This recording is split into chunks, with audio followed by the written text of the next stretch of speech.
Salam sejahtera, saudara yang kekasih di dalam nama Tuhan Yesus Kristus. Sekarang kita akan memikirkan di dalam kesempatan ini lanjutan atau bagian akhir dari mengerti kehendak Allah, yaitu bagaimana mengembangkan kepekaan rohani.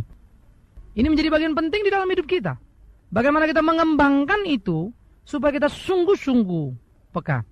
Nah, saudara, kita akan menciptakan sebuah circle, sebuah putaran yang kontinu, yang juga konsisten di dalam kehidupan kita. Putaran ini akan saya sebut sebagai motor rohani. Layaknya dia seperti sebuah mesin yang menggerakkan mobil atau apapun juga. Sehingga ada satu gerakan yang luar biasa mengakibatkan satu perputaran untuk mencapai satu tujuan. Nah, itu namanya motor. Tapi ini kita bicarakan rohani, begitu ya. Nah, saudara, ada 3 komponen penting atau 3 titik penting dalam bagian putaran ini, yaitu apa yang kita sebut knowing, doing, being. Nah, 3 titik penting ini. Saya akan mengajak saudara untuk melihat titik yang pertama, yaitu knowing. Kita akan membaca Roma pasal 10 ayat 17. Ya, demikian firman Tuhan. Jadi, iman timbul dari pendengaran dan pendengaran oleh firman Kristus. Ya. Jadi perhatikan. Iman timbul dari pendengaran dan pendengaran oleh firman Kristus. Saudara, di dalam perikop ini bagaimana orang-orang Israel itu digambarkan sebagai orang yang menerima kabar baik.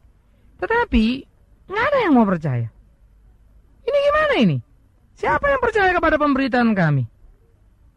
Tetapi kemudian Alkitab menunjukkan bahwa iman itu timbul dari pendengaran, yaitu pendengar oleh firman. Tapi firman ini bukan sekedar sesuatu yang Anda dengar seperti Anda mendengar matematika. Tapi firman itu sendiri punya kekuatan untuk menumbuhkan iman, yaitu iman yang dianugerahkan. Jadi Allah dengan cara yang ajaib mengerjakan sekaligus kemampuan menerima dan suplainya.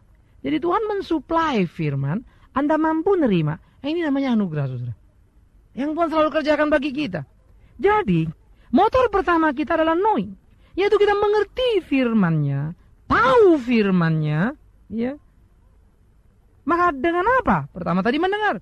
Maka kita mendengarkan khotbah. Kita mendengarkan apapun yang bisa kita dengarkan tentang firman Allah. Maka untuk saudara mendengarkan itu menjadi satu bagian proses yang masuk ke dalam memori Anda, ke dalam otak Anda. Normal lah, biasalah. Seperti Anda dengar apapun juga diproses di sana. Jadi satu memori. Oke? Tetapi ini memerlukan satu pengujian, saudara. Kita mulai menguji. Apakah kebenaran yang saya dengar ini memang sesuai apa tidak? Karena awas, Alkitab dengan pengkhotbah itu 2 hal yang berbeda ya. Alkitab tidak mungkin salah, pengkhotbah bisa salah. Kan saya sering tekankan kalimat ini. Jadi saudara hati-hati ya, perhatikan baik-baik. Jadi, waktu saya dengar pengkhotbah bicara seperti itu, betul enggak? Saya cross check sama Alkitab. Saya baca Alkitab dengan cara yang sederhana.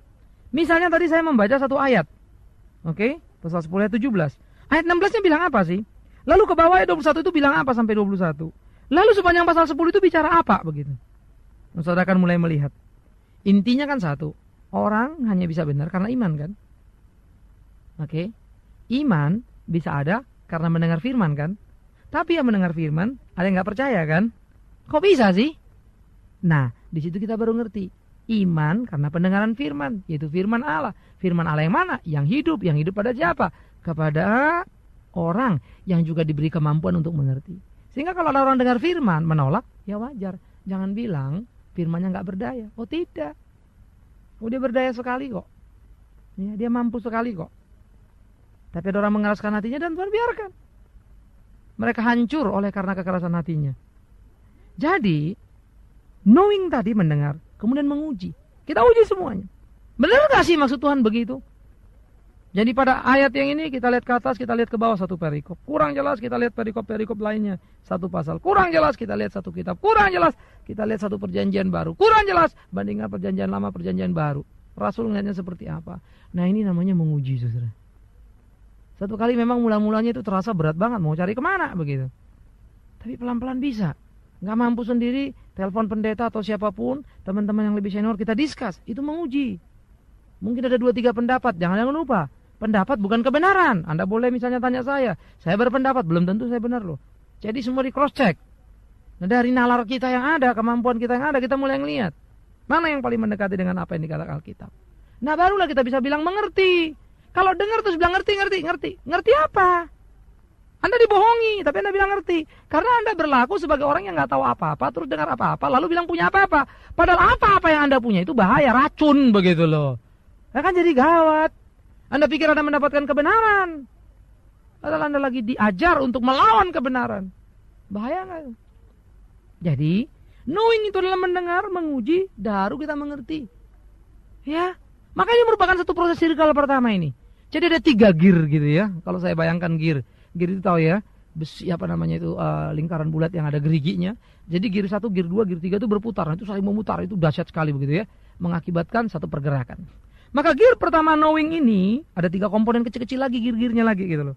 Yaitu mendengar, menguji, mengerti. Maka kalau saudara dengar khotbah, mesti saudara uji. Hanya dengan menguji saudara baru bisa ngerti. Kalau saudara dengar lalu saudara bilang ngerti, saudara tidak ngerti apa yang saudara ngerti. Ngerti? Ngerti enggak? Kalau saudara tidak ngerti. Nggak ngerti pun saudara nggak ngerti. Lalu saudara bilang saudara ngerti. Gimana? Saudara nggak ngerti apa itu mengerti. Karena nggak ngerti apa itu mengerti, saudara bilang saudara mengerti. Padahal ya nggak ngerti. Kenapa? Karena nggak diuji. Nah, gitu ya. Jadi saudara, jadi orang Kristen kan perlu belajar kan baik-baik kan ya. Jangan malas ya. Jangan serahkan semua ke atas mimbar sana. Itu bukan cuma bagian pendeta toh, bagian Anda juga. Dan jangan biarkan dirimu jadi orang bodoh yang bisa dibodoh-bodohin. Oke? Nah, pada bagian pertama ini, maka kita melihat dapat satu knowing. Oh, begini. Maka knowing yang sudah kita dapat tadi, mendengar, menguji dan mengerti tadi, maka kita mulai ngerti bahwa firman Allah adalah ya dan amin untuk dilakukan. Untuk memuliakan Tuhan. Jangan memperalat firman untuk kepentingan diri. Kan begitu. Kalau Anda mengatakan mengerti, kenapa? Karena firman ini cocok sama saya nih. Langsung ngerti. Kenapa? Karena cocok. Ini kan gawat nih. Tapi nggak cocok, pura-pura nggak ngerti gitu ya. Bukan gitu loh. Semua. Kadang-kadang dia enak buat kita. Ya. Kadang-kadang dia nggak enak juga. Kan enak kan kalau lagi susah tiba-tiba datang firman kan. Marilah padaku yang letih, lesu dan berbeban berat, aku akan melegakan. Oh, thanks Lord. Begitu ya. Langsung kita teriak. Tapi kan gak enak kan kalau kemudian Alkitab itu berkata, bertobatlah dari dosa-dosamu, kembali kepada kasihmu yang mula-mula. Alamak gitu loh. Gak enak bener. Oh, yang ini bukan firman nih begitu. Oh, yang ini saya gak ngerti maksudnya apa sih? Pura-pura gak ngerti. Bahaya. Ya. Jadi firman Allah itu mesti knowing itu, mendengar, menguji, mengerti. Tapi di gear pertama ini mesti mampu memutar gear yang kedua. Apa sih gear yang kedua? Yaitu doing. Nah, doing ini saudara-saudara, pertama dia adalah semacam satu komponen yang kita sudah simpan di dalam hati kita. Yaitu proses knowing tadi. Knowing tadi sudah ada di dalam hati kita. Mendengar, menguji, dan mengerti. Nah, ini kita simpan. Tapi disimpan bukan menjadi stok masuk gudang lalu selesai. Begitu ya. Kalau itu istilah inventory gitu, kita masukkan gudang lalu kita punya data min-max begitu. Minimumnya berapa stok, maksimum berapa begitu ya. Kalau orang yang ngerti gudang misalnya stok on hand berapa, kira-kira begitu. Lalu disimpan saja di dalam sana. Bukan. Kalau barang disimpan, ada stok on hand, ada demand tapi Anda tidak supply, kan goblok namanya toh. Ada permintaan kok nggak disuplai kan gitu. Ada permintaan ya disuplai dong. Maka gudang berputar, baru gudang hidup namanya, itu menghasilkan uang. Tapi kalau dead stock, barang mati ditaruh di gudang terus, bangkrut perusahaan saudara. Nah begitu juga. Kalau Anda knowing terus, di stok lama di gudangmu, di dalam hatimu, cuma disimpan tok, nggak pernah dikeluarin, bangkrutlah kau. Nggak ada gunanya itu. Mau numpuk-numpukin knowing tanpa doing. Ya, kita juga mesti doing. Nah, yang disimpan itu dilakukan. Menyimpan, jadi waktu dia muncul menjadi satu bentuk, dilakukan. Nah, waktu melakukan, ya, Anda mesti berani. Jangan lihat-lihat kondisinya dong. Ya, Tuhan bilang baik atau tidak baik waktunya, beritakanlah firman Allah. Itu menuntut kepada kita, mengajarkan kepada kita satu kesadaran kehendak Allah yang harus diutamakan. Jangan pura-pura bilang bijaksana, harus begini, kan gak bijaksana kalau begitu, padahal takut begitu kan ya. Jangan gitulah ya, kita jujur-jujur, kalau takut ya bilang takut, Tuhan aku masih takut, gampang kok. Tuhan juga ngerti kita penakut ya, gak usah gagah-gagahan, sederhana saja lah, apa adanya saja ya. Nah, lakukan dalam hidupmu. Orang perlu dikasihi. Pada waktu memberi, jangan takut-takut, jangan berbagai dalih dan alasan. Kadang-kadang waktu melakukan itu memang jadi satu pengalaman-pengalaman yang menakutkan, saudara. Loh, kalau nanti saya kasih, saya masih punya nggak ya? Loh, kalau saya sayangi dia, kira-kira dia merasa sayangin saya nggak ya? Gimana kalau dia mengkhianati saya? Banyak pertanyaan yang nggak bisa dijawab, saudara. Yang akhirnya bisa-bisa kita nggak melakukan. Jadi, melakukan satu pengalaman yang dahsyat. Nah, kegagalan banyak Kristen di situ. Percaya Yesus, percaya. Tapi waktu ada satu tindakan yang dibutuhkan, yaitu mengikut dia dan tersalib bersama dia. Mabur semuanya, termasuk Petrus. Termasuk saya kalau ada di situ. Saya juga lari ya, nggak mau disalib sama-sama Yesus. Iya kan? Malu kali kita, saudara. Waktu lihat kebenaran firman itu. Itulah kita. Maka kita mesti belajar doing. Melakukannya.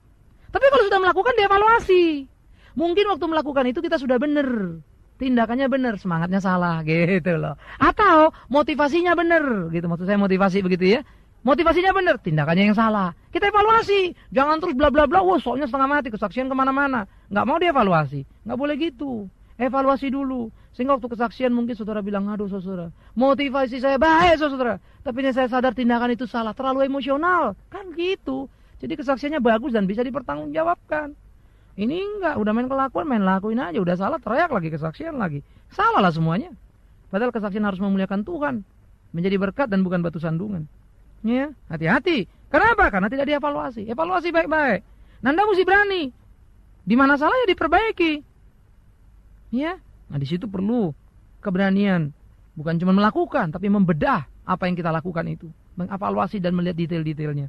Jadi, pada doing ini ada 3 gear lagi tadi kan, gear-gear kecil dari gear besar tadi. Menyimpan, melakukan, mengevaluasi. Nah, itu menjadi putaran, saudara. Sehingga seluruh activity di dalam hidup kita, antara knowing dan doing, dia nggak boleh putus. Jadi kalau saudara ikut PA, ikut KKR, banyak tahu, nggak banyak berbuat, ya omong kosong. Atau, saudara ekstrim, udahlah, nggak perlu sekolah-sekolah itu. Apa itu teologi-teologi itu? Nggak ada itu omong kosong itu. Mari kita lakukan yang penting. Lah, saudara mau melakukan apa? Berdasarkan apa? Lah kalau nggak ada knowing, mau doing dari mana? Mau aneh lagi kan? Orang kadang-kadang ekstrim. Yang nggak mau bertindak, ngomongnya belajar mulu. Yang nggak mau belajar, malas belajar, ngomongnya melakukan mulu. Gimana mau melakukan kalau nggak belajar? Lalu apa gunanya belajar kalau nggak dilakukan? Itu 2 hal yang nggak bisa dipisahkan. Itu kayak koin gitu, sebelah ada gambar, sebelah ada angka. Gambar sama angka mesti dua-dua ada, baru uangnya laku. Kalau cuma angka nggak ada gambar, Anda ditangkap kalau mau mengedarkan itu uang palsu namanya. Atau gambar tok nggak ada angka lah, nilainya berapa itu? Mana orang ngerti? Dua-dua mesti ada. Ya. Jadi orang Kristen memang susah ya, berani melakukan, berani belajar. Jadi kalau ada pendeta teriak-teriak, nggak perlu pengetahuan, nggak perlu teologi. Waduh, saya sedih. Jemaat kok disesatkan, kok dibikin kacau begitu. Nggak bener. Lah orang mau sekolah aja belajar kok, apalagi mengenal Tuhan. Ini dikira main-main apa? Tapi jangan cuma mau belajar-belajar tuh lalu debat-debat nggak karu-karuan. Melakukan tidak, dua-dua mesti kerjakan. Yesus itu kan manusia super pinter itu kan. Apa ditanya sama ahli Taurat bisa dijawabnya. Tapi jangan lupa, untuk mewujudkan cinta kasih, nyawa pun diberikannya. Tiru Yesus, ya. Jangan tiru saya atau tiru pendeta lain yang mungkin ngajarin ngaco-ngaco. Tiru Yesus, itu penting. Dan setiap pendeta pun bersama-sama seharusnya kita mengajarkan kepada jemaat untuk bertanggung jawab hidupnya di hadapan Tuhan. Supaya mereka boleh bertemu secara pribadi dengan Tuhan. Bukan menjadi pengikut kita pendeta. Tidak. Supaya mereka menjadi pengikut Kristus, saudara. Baru dari knowing, masuk ke doing, baru being. Nah istilah being maksud saya di sini adalah bagaimana kita menemukan jati diri kita. Kita menjadi kita. Kita mengenal Bapa dan Kristus. Yesus mengatakan aku dan Bapa adalah satu. Ini menarik sekali. Demikian juga kita mengenal Kristus dan aku. Di dalam Yohanes pasal 15 ayat yang ke-7, saudara. Itu Yesus mengatakan, apabila engkau di dalam aku dalam engkau, apapun yang kau minta, kau akan mendapatkannya. Apa sih yang diminta? Saya kira beberapa waktu lalu saya sudah bicara ini. Kalau kita sebagai carang nempel pada batang pohon, apa yang diminta? Yang paling pantas diminta adalah berbuah. Ya Tuhan sebagai carangmu, tolonglah aku supaya aku berbuah. Lalu Tuhan sebagai batang mensuplai gizi, mensuplai kebutuhan, sehingga kita sebagai ranting menghasilkan buah. Tapi apa yang diminta orang Kristen? Selalu bilang aku dan Tuhan sama, Tuhan dan kita sama, dekat dengan kita. Mintalah. Lalu minta mobil lah, minta rumah lah, minta inilah, minta itulah, minta apalah. Enggak salah, saudara. Tapi bukan itu yang Tuhan ajarkan. Minta berbuah. Makanya berlakulah, cari dahulu kerajaan Allah, maka segala sesuatu akan dicukupkan bagimu. Gitu loh. Konsisten dikit lah. Jangan mau lompat-lompat saja begitu ya. Jadi kita memahami Bapa dan Kristus satu. Maka demikian juga kita dan Kristus bersatu. Sehingga kalau orang mengenal Kristus, mereka sudah mengenal Bapa. Seperti apa yang Yesus bicarakan dengan Thomas dan Filipus ya. Waktu dia mengatakan akulah jalannya itu kan. Apabila engkau telah melihat aku, engkau sudah melihat Bapa. Kalau engkau sudah mengenal aku, engkau sudah mengenal Bapa. Maka demikian juga kita dan Kristus. Kalau orang sudah mengenal kita, maka orang bisa mengenal Kristus. Karena kita pengikut Kristus. Nah masalahnya kualitasnya kayak apa? Apa bisa dibilang pengikut Kristus kalau kita manipulasi uang? Apabila dibilang pengikut Kristus, kalau kita justru ini khotbah buat cari-cari amplop mulu? Apa bisa dibilang mengenal Kristus? Kalau orang ngelihat kita pun nggak lebih daripada perusahaan-perusahaan yang saling menghijack tenaga-tenaga ahlinya begitu ya, yang saling tarik menarik dan berebut market. Begitu juga yang dilakukan gereja, tarik menarik orang, memperebutkan market dengan dalih ini dan dalih itu dan segala macam. Lalu bawa-bawalah seperti Paulus dan Barnabas yang ribut gitu ya, untuk merebutkan Markus. Lama saudara-saudaraku, kita ini kan jadi kacau semuanya kan. Mau kemana ini perdebatannya sehingga mereka bertumbuh dan berkembang di dalam pelayanannya? Jangan gitu dong ya. Perselisihan antara Paulus dan Barnabas itu jangan bawa-bawa dengan perselisihan Anda. Perselisihan itu sampai kapanpun tetap salah. Tetapi kemudian dua-duanya belajar, melihat bagaimana kemudian hari mereka bertumbuh dan bertambah. Di situ juga kita lihat Rasul-Rasul juga terbatas kok. Jangan terus pakai itu dengan kita pecah-pecah lalu bilang berkat Tuhan makin lebar. Enggak. Kalau pembagian rezeki kurang merata, maka kemudian bilang pembagian rezeki merata. Boleh lah gitu ya. Memang itu kok yang kita kejar mungkin. Iya kan. Kalau mau kebenaran ya kebenaran lah. Memang gak enak saudara, susah kok. Siapa yang gak butuh, gak usah munafik kan. Saya juga perlu kok. Iya. Itulah doaku, supaya aku dijaga Tuhan jangan terjerumus ke situ. Dan Anda jangan jerumuskan saya. Iya kan. Caranya doakan saya. Iya, perhatikan baik-baik saya. Ingatkan kalau sudah salah. Begitu loh. Sehingga aku dan Kristus itu bertemu saudara. Maka manifestasi dari Yohanes 15 ayat 7 itu nyata. Baru terakhir aku dan hidupku. Maka hidupku adalah aku. Aku adalah hidupku. Artinya saudara, tidak ada yang palsu di sana. Sekarang ini yang namanya kepribadian. Kepribadian bisa dibangun atau personality saudara. Orang itu bisa menarik, baik, menyenangkan sekali. Personality. Tapi personality bukan karakter. Karakternya itu bisa rusak, bejat, tak karu-karuan di dalamnya. Tapi karena demi kepentingan, demi tujuan, personality dibangun. Khususnya mereka yang berbicara dengan dunia marketing. Iya kan? Anda kalau ketemu customer service di bank kan menarik, menyenangkan hati. Saya rasanya pernah dulu ngangkat contoh begitu kan. Ada orang pacaran sama satu wanita. Terus adiknya tanya, adiknya wanita ini, kok kau mau sama kakakku katanya. Si laki-lakinya, kakakmu baik sekali, ramah, senyumnya, aduh saya senang sekali. Kenal di mana? Kenal di kantor. Matilah kau kata dia. Loh, kenapa? Kakakku itu di rumah, buset. Gualknya nak karu-karuan. Ganas itu manusia satu itu kata adiknya. Yang tidak pernah merasakan cinta kasihnya rupanya. Lalu cek, loh kok di kantor baik? Ya jelas lah, customer service. Anda kan langganannya, kliennya ya mesti dilayani lah. Anda kan customernya, namanya juga customer service. Berbahagialah kalau customer service itu dengan personality yang menarik, itu karakternya. Nah, itu kan harapannya orang Kristen. Sehingga karakter yang baik membuahkan perbuatan yang baik, kepribadian yang baik. Tapi kepribadian yang baik belum tentu dalamnya karakter yang baik. Aku dan hidupku, itu maksudnya. Sehingga aku itu betul-betul bisa menjadi satu surat hidup yang dibaca orang. Sehingga orang tahu sebelum aku doing. Nah, gitu ya. Itu kan akibat doing terus-menerus. Integritas kan muncul. Jadi karena sudah doing terus-menerus, waktu orang lihat saya sudah tahu dia. Karena apa? Karena doing terus-menerus itu sudah memunculkan integritas. Punya kelas lah gitu saudaraku. Kalau dia mah nggak nipu lah, bisa dipercayalah. Tapi jangan sampai orang bilang, jangan sama dia, hati-hati kau, ketipu kau nanti. Nah saudara, knowing, berdasarkan Roma 10:17 yang kita baca tadi, doing. Kalau kita melihat Roma pasal 12 ayat 2 ya, janganlah kamu menjadi serupa dengan dunia ini, tapi berubahlah oleh pembaruan budimu. Sehingga kamu berbeda dengan dunia kan. Lakukan apa yang dikatakan Tuhan. Anda mesti aktif. Bukan cuma berbeda kalau dunia pakai baju putih, Anda pakai baju hitam. No, dalam tindakan cinta kasih Allah, apa yang disukai Allah. Baru being itu menjadi bagian dari kehidupan kita. Dengan demikian kita membangun kepekaan rohani. Karena itu akan merupakan circle yang terus menerus berputar. Dari knowing ke doing, dari doing jadi being. Being lagi, knowing baru lagi dapat. Ya Tuhan tambah-tambahkan kan pengetahuan kan. Barang siapa yang setia dalam perkara kecil, kuberikan kesediaan dalam perkara yang besar. Itu janji Tuhan loh. Ya, Anda menemukan rahasia-rahasia hidup yang menarik, yang indah. Anda diberikan hikmat oleh Allah. Karena knowing yang pertama Anda jadikan doing. Doing itu menjadi being hidup saudara, begitu ya. Maka hidup saudara yang sudah indah ini dengan pengalaman pertama ini, tambah lagi doing yang knowing yang baru. Knowing jadi doing lagi, doing jadi being. Knowing, doing, being. Knowing, doing, being. Knowing, wah, itu putar saudara.